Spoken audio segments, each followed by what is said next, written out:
Good morning all of you. आज हम लोग देखेंगे उत्सर्जन तंत्र के बारे में। उत्सर्जन जो तंत्र होता है वो किस तरीके से हमारे शरीर के अंदर जो अनचाहे अवांछनीय जो पोषक तत्व होते हैं उनको बाहर करने का काम कौन करता है? उत्सर्जन तंत्र करता है। हमारे उत्सर्जन जो अंग होते हैं, उत्सर्जी अंग, वो 5 होते हैं। एक त्वचा होती है, एक हमारा लीवर होता है जिसे हम यकृत बोलते हैं, एक फेफड़ा होता है, एक वृक्क, एक आंत। इसमें हम ज़्यादा कवर किसको करेंगे? वृक्क के बारे में करेंगे, अर्थात हम इसको क्या बोलते हैं? किडनी बोलते हैं। क्या बोलते हैं? किडनी। तो आज हम किसके बारे में देखेंगे? वृक्क अर्थात किडनी के बारे में देखेंगे। किडनी क्या करती हैं? सारे के सारे जो हमारा ब्लड होता है उसको अल्ट्राफिल्ट्रेशन करता है। अल्ट्राफिल्ट्रेशन करने के बाद क्या आता है? वो प्योर जो ब्लड होता है जिसमें जो यूरिया और अमोनिया उसको क्या करते हैं? बाहर कर देते हैं। और बाहर करने के बाद वो सारे जितने भी हमारे शरीर के अंदर ऐसे कुछ पदार्थ बनते हैं जो क्या होते हैं, जो हमारे शरीर को बहुत ज़्यादा कैसे हानिकारक होते हैं। अब ऐसे हानिकारक पदार्थ होंगे जो हमारे शरीर को क्या पहुंचाते हैं? अंदर ही अंदर हानि पहुंचा सकते हैं। तो किडनी क्या करती है? उन सबको क्या करती है? बाहर निकालने का काम करती है।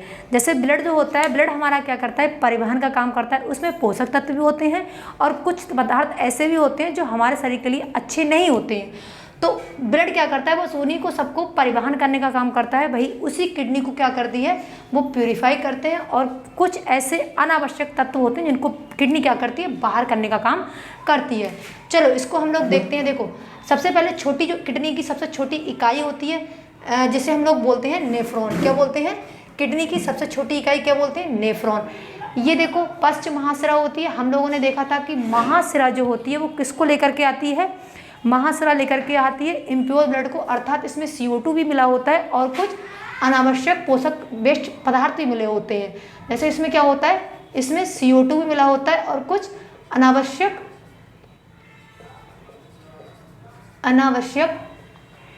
पदार्थ भी इसमें मिले होते हैं। अनावश्यक पदार्थ मिले होते हैं। और जब ये महाशिरा पीछे हमारे किसमें जुड़ी होती है? महाशिरा से जुड़ी होती है। और ये क्या होती है? इस तरीके से दोनों किडनियों में क्या आएगी? ये इस तरीके से ये आएगी। इस किडनी में देखा आपने, ये देखो ये छोटे छोटे क्या बने हुए? यही क्या है? ये नेफ्रॉन है। ये क्या है? नेफ्रॉन है। और किडनी की सबसे छोटी इकाई क्या होती है? नेफ्रॉन होती है। जैसे किसी मानव की अंग की या सबसे छोटी इकाई हम लोग कोशिका को बोलते हैं, ऐसे ही क्या होता है? हमारी किडनी की सबसे छोटी इकाई क्या होती है? नेफ्रॉन होती है। जैसे आपने सुना होगा कि हमारे माइंड की सबसे छोटी इकाई क्या होती है? न्यूरॉन होती है। माइंड किससे बना होता है? न्यूरॉन से बना होता है। वैसे ही हमारी किडनी किससे बनी होती है? नेफ्रॉन से बनी होती है। अगर हम इस एक नेफ्रॉन को अगर बाहर खींचने का काम करेंगे, अब देखो किडनी का जो आकार होता है, हमें सबको पता है किडनियाँ कितनी होती हैं? 2 होती हैं। अगर कोई व्यक्ति उसकी एक किडनी खराब हो जाए तो उसके अंदर कितनी किडनी एक किडनी खराब होती है तो व्यक्ति एक किडनी से भी आराम से जी सकता है। ऐसा नहीं है कि अगर इसकी एक किडनी खराब हो गई तो दूसरे से वो नहीं जी सकता, वो आराम से सर्वाइव कर सकता है, आराम से अपना जीवन जी सकता है। अब ये देखो किडनी है, इसको हम बोलते हैं इंटरनल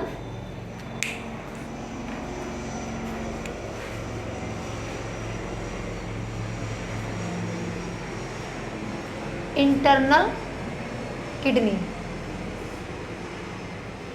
ये क्या है? Internal kidney. जैसे मान लो मैंने एक किडनी को क्या किया? बाहर निकाल करके कर लिया। देखो इसमें क्या होता है? छोटे छोटे क्या बने होते हैं? इस टाइप से ये बने होते हैं, जिनको हम लोग क्या बोलते हैं? इसको हम बोलते हैं मेंडुला। इसको क्या बोलेंगे? मेंडुला। और देखो इसके अंदर के जो ये स्ट्रक्चर जो बचा, इसको हम लोग क्या बोलते हैं? इसको हम बोलते हैं हाइलम। क्या बोलते हैं? हाइलम बोलते हैं। और ये जो नीचे की जो बाहरी है रेड जो मैंने परत बनाई है, जैसे हम लोग नहीं होता, हमारा माइंड जो होता है वो किसी झिल्ली में एक बंद होता है। जैसे हमारा हार्ट होता है, हार्ट मतलब हृदय, वो पेरिकार्डियम नाम की झिल्ली में बंद होता है। वैसे ही हमारी जो किडनी होती है वो किस में बंद होती है? एक कार्टेक्स झिल्ली होती है, उसमें बंद होता है। जो बाहरी सतह होती है उसको हम पूरा क्या बोलते हैं? कार्टेक्स बोलते हैं। तो किडनी के 3 भाग हो गए। देखो, एक हाइलम हो गया, एक मेंडुला हो गया, एक क्या हो गया? कार्टेक्स हो गया। ठीक है, एक हाइलम, मेंडुला और कार्टेक्स। कार्टेक्स क्या बोलते हैं? कार्टेक्स ये बाहरी परत होती है। क्या होती है? एक कार्टेक्स बाहरी परत होती है। और ये जो है ये हमारा क्या कहलाता है? मेंडुला। क्या कहलाता है? मेंडुला। अब यही देखो आगे हम अगर हम इसी नेफ्रॉन को बाहर निकालें, क्या करें? अगर हम इसी नेफ्रॉन को बाहर निकालें तो ये देखो, ये इस तरीके से ये पूरा का पूरा ये हमारा किसका आकार है? ये एक पूरा जो मैंने चित्र बनाया यहाँ पर, इसे बोलते हैं हम लोग नेफ्रॉन। जो मैंने अभी बताया आपकी किडनी की सबसे छोटी इकाई क्या होती है, नेफ्रॉन होती है। अगर हम इसको किसको माइक्रोस्कोप से देखेंगे तो हमारी ये संरचना इस तरह से नज़र आती है। अब देखो इसमें क्या होता है, इसमें ये छल्ले छल्ले मतलब छोटी छोटी वेन्स होती हैं, बहुत छोटी छोटी नसें होती हैं, वो क्या होते हैं उसको बोलते हैं ग्लोमेरुलस बोलते हैं। क्या बोलते हैं, ग्लोमेरुलस बोलते हैं। ये क्या करता है, ये अल्ट्रा फिल्ट्रेशन करता है। क्या करता है, अल्ट्रा फिल्ट्रेशन।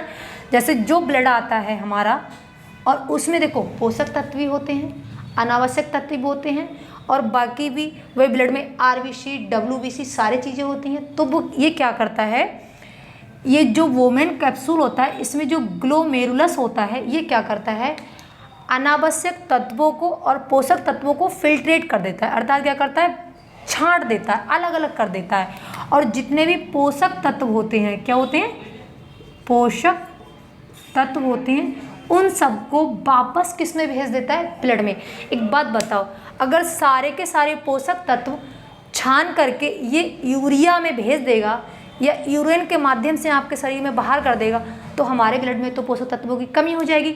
लेकिन क्या पोषक तत्वों की कमी का कारण बनते हमारे शरीर में क्या होगा, बहुत सारे रोग हो जाएंगे। इस तरीके से ये क्या करता है, ये जो ग्लोमेरुलस क्या करता है, ये सारे के सारे पोषक तत्व जो होते हैं उनको रोक कर रखता है और रोक करके वापस किस में भेज देता है, वापस ये भेज देता है ब्लड में। और जब ये वापस ब्लड में भेजता है तो यही सर्कुलेटर बार बार चलता रहता है। ज़्यादा इंपॉर्टेंट हमारे इसमें क्या होता है, वोमेन कैप्सूल। और ये वोमेन कैप्सूल कहाँ होता है, देखो ये वोमेन कैप्सूल होता है हमारा किडनी के बिल्कुल ये मेंडुला वाले भाग में। इस तरीके से ये प्रोसेस इसके अंदर की हो गई। अब उसके बाद देखो ये वाली जो मैंने बनाई है इसे बोलते हैं हम लोग मूत्र वाहिनी। क्या बोलते हैं इसको, हम बोलेंगे इसको मूत्र वाहिनी। और देखो इधर भी भाई जब लेफ्ट साइड है तो राइट साइड भी होगी, जब राइट साइड है तो लेफ्ट साइड भी होगी। देखो इस तरीके से क्या ये सारी अंदर की प्रोसेस थी, ये वोमेन कैप्सूल के द्वारा, उसके द्वारा फिर इसको वापस ये इस तरीके से ये आएगी यहाँ पर, क्या ये आएगी हमारी यूरिन, जिसे हम लोग मूत्र भी बोलते हैं। ठीक है, अब ये क्या आएगा, ये आके किधर आएगा, ये वापस नीचे को आएगा। एक इसे हम बोलते हैं मूत्राशय ब्लैडर। ब्लैडर क्या करता है, इसमें सारा मूत्र एक साथ इकट्ठा हो जाता है। एक व्यक्ति लगभग इसमें आधा लीटर, कितना, आधा लीटर मूत्र को एकत्र कर सकता है। इससे ज़्यादा नहीं कर सकते। अगर ज़्यादा करोगे तो इसमें क्या होगा, ये हमारे लिए प्रॉब्लम क्रिएट कर देगा, अर्थात हमारा पेट फूल सकता है, बहुत सारी समस्याएं हो सकती हैं। तो इस ब्लैडर में कितना मूत्र इकट्ठा हो सकता है, लगभग आधा लीटर इसमें इकट्ठा हो सकता है। उसके बाद क्या होता है, ये देखो ये इस तरीके से कहाँ इकट्ठा हो जाएगा, हमारा ये ब्लैडर में, अर्थात ये मूत्राशय में यहाँ इकट्ठा हो जाता है। आने के बाद फिर हमें यूरिन करने की इच्छा जागृत होती है। उसके बाद हम क्या करते हैं, मूत्र मार्ग अर्थात यूट्रा के द्वारा, किसके द्वारा, यूथ्रा के द्वारा, किसके द्वारा, यूथ्रा के द्वारा सिसन या पेनिस के द्वारा, वॉइस मतलब पेनिस के द्वारा हम लोग क्या करते हैं, इसको बाहर कर देते हैं। ये पूरी प्रोसेस हमारी किसकी रही, आज उत्सर्जन तंत्र की रही। इसके आगे हम लोग और भी बहुत सारे पार्ट्स को देखेंगे, जैसे और भी इसके आगे के देखेंगे कैसे क्या होता है, ये पूरा इसके बारे में हम फिर देखेंगे। ठीक है, धन्यवाद।